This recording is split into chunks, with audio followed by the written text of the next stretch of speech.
ஆர்எஸ்புரத்தில் இன்றைக்கி 3 டிஃப்ரெண்ட்டான ஐட்டம் இன்றைக்கி பார்த்தேன். நீங்கள் ஃபஸ்ட்டு பார்த்துருப்பீங்க கீரை. இது பருப்பிக்கீரை வீட்டுக்கு கொண்டு வந்தாச்சு. இது சுத்தம் பண்ணி சமைக்கிற வீடியோ பின்னாடி உங்களுக்கு நான் போடுறேன். அப்புறம் நான் கொஞ்சம் ஷாக்காக மிராக்கலாக பார்த்தது, இது பாருங்கள் மிளகாவும் ஹைப்ரிட் மிளகா. என்னென்ன வெரைட்டி தான் இறக்க போதோ தெரில. எவ்வளோ வெரைட்டி மாற்றி இறக்கிட்டே இருக்காங்க பாருங்கள். இது டிஃப்ரெண்ட்டாக இருந்துச்சா, சும்மா 2-3 மட்டும் பைசா கொடுத்து வாங்கிட்டு வந்துட்டேன். அப்புறம் பார்த்தா ஃபஸ்ட்டாக பார்க்குற டிஃப்ரெண்ட்டான விஷயம் இந்த கிழங்கு. இது எல்லா நார்த் இந்தியன்ஸும் வந்து குவிஞ்சு வாங்கிட்டு இருந்தாங்க. இது என்ன கிழங்குன்னு எனக்கும் தெரில. 5 நிமிஷத்துக்கு மேலே போராடி கடைக்காரரை பிடிச்சி இது என்ன கிழங்கு கேட்டால் அவர் ஒரு பேர் சொல்லிட்டு போயிட்டார். செங்கோட கிழங்குன்னு சொன்னார்.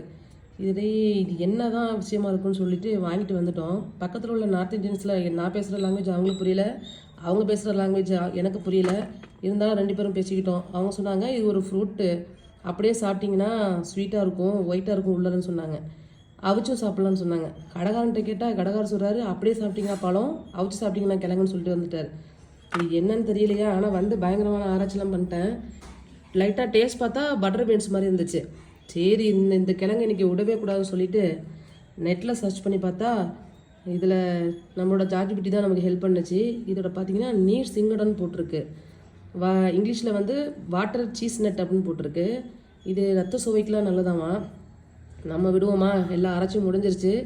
இன்றைக்கி இதை எப்படி சமைக்கலான்னு சொல்லிட்டு அடுத்த வீடியோவில் உங்களுக்கு நான் ஜாயின் பண்ணுறேன். இந்த வீடியோ பிடிச்சிருந்துச்சுன்னா லைக் பண்ணுங்கள் ஃப்ரெண்ட்ஸ். இந்த மாதிரி டிஃப்ரெண்ட்டான ஐடியோட வர்றேன். இந்த கிழங்கு இந்த முள் பார்த்தீங்கன்னா நல்லா குத்தி வைக்குது. முள் பார்த்தீங்கன்னா அவ்வளோ ஸ்ட்ராங்காக இருக்குது. வீடியோ பிடிச்சிருந்தா லைக் பண்ணுங்கள், ஷேர் பண்ணுங்கள், கமெண்ட் பண்ணுங்கள், மறக்காமல் சப்ஸ்கிரைப் பண்ணிவிடுங்க. Thank you friends.